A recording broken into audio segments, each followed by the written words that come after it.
Hi guys, pauwi na ako galing ng Resi Martires. Ang lawak pa dito ng gagawing subdivision, no? Sa magkabila. Ang labas ko nito dun sa may Robinson Gentry na.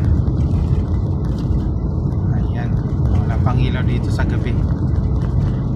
Bel Air West pala ang nakakuha dito, yung developer. Maganda ito pagdating ng panahon. Ganyan naman guys, dito may mga nilalagay ng poste para sa ilaw. Yung sa kanan east, yung sa kabila naman west, Bel Air.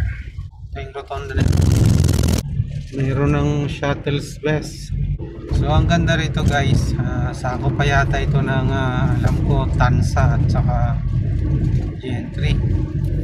Sigurado pero Tansa. So mabilis yung pag-develop ng Cavite, ano? Talagang sa mga susunod na taon ito na yung magiging residential at commercial. Okay, yun naman na guys, magandang tanghali.